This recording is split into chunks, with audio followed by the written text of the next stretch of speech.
name is Palma and welcome back to a new video. Today we're gonna talk about Stories by Karl and Angelo. Hi guys, so right now we're here at SM Santa Mesa, specifically at National Bookstore. And we're looking for the book Stories by Karl and How to read it in front of me and tell you a short summary about it. So Ralph, what are you reading about? I'm reading Stories by Karl and How. Stories? Uy. Doesn't look like um, stories.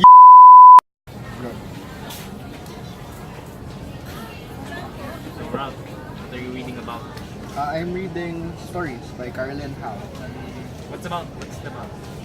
It's an autobiographical story regarding the different exploits of Karl and How on her childhood.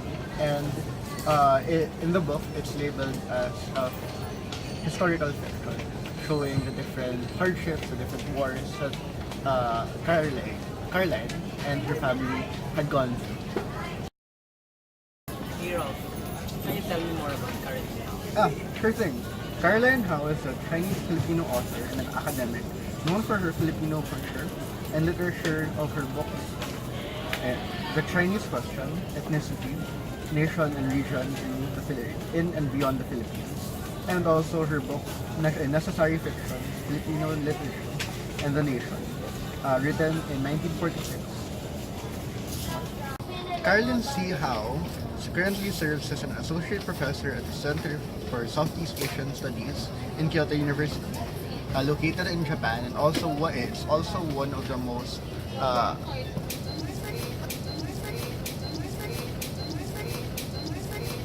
prestigious universities in Asia and also of the world. So the story starts with the persona describing her father's childhood. Specifically, how her father plants sunflowers, works in the farm, goes to the different countries just to get manure. These were supposed to be how the persona describes it, to be the dark times of her family when they were just eating sweet potatoes instead of the ordinary rice that they used to eat. The reason why their grandfather couldn't go home to China was because of the war in the Philippines. Cut yun! What her father did during the recession was to plant flowers, crops, and to work hard in the fields. They were so poor, in fact, that they had to steal salt from their own seas.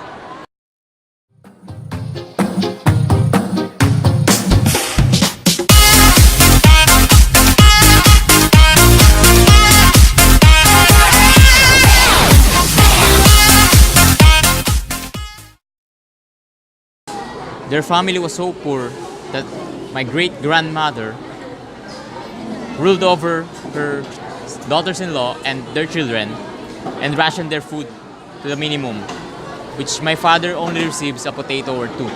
But in 1946, the grandfather came home from the Philippines and brought 20 donkeys filled with goods.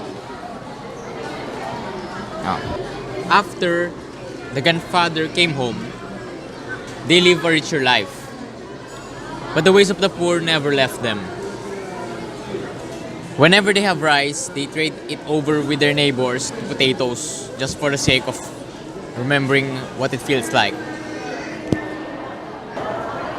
Soon after the father grew up, they chose to move in the city.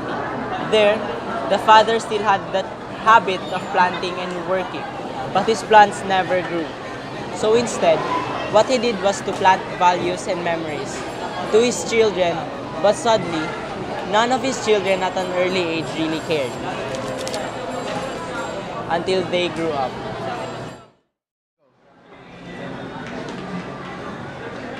The story concludes with the persona telling his father she plans to be a writer, but her father instead ridicules her capacity, saying she doesn't even have the experience to write. But the persona in the last paragraphs rebut such accusations, telling her father it doesn't matter if she hasn't had enough experience or hasn't gone through enough of what matters. What matters was she was able to write her own legacies far from her father's or family, and that she must trust her own capacity to fill in the gaps of her father's history, parents and father's history that were unaccounted for. In the story, we can use a plethora of different literary criticisms to look at the story, such as Whoa! Number 1, feminism. feminism, the grandmother's grit to pursue getting salt from a very faraway place and taking charge as the head of a family in the absence of their grandfather in the Philippines. 2, post-colonialism. Post-colonialism regarding the grandfather's struggles during the Japanese occupation in the Philippines.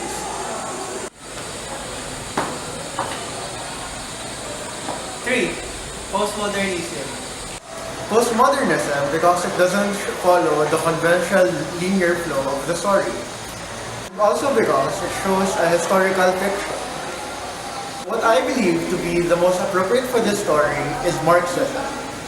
Marxism because I believe that it shows and revolves around the different exploits of the father, also the grandfather, during times of poverty and also during the times that they see it to be more prosperous.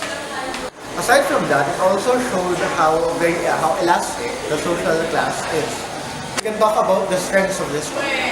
One, I like how vividly Catherine Howe describes and illustrates poverty in so many aspects in the story.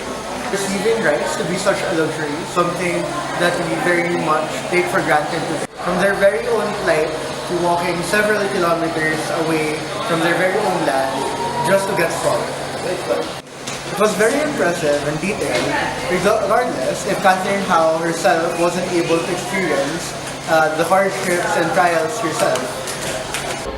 On the negative side, however, I do find it to be romanticizing the rags to riches narrative forwarded in this very capitalist system.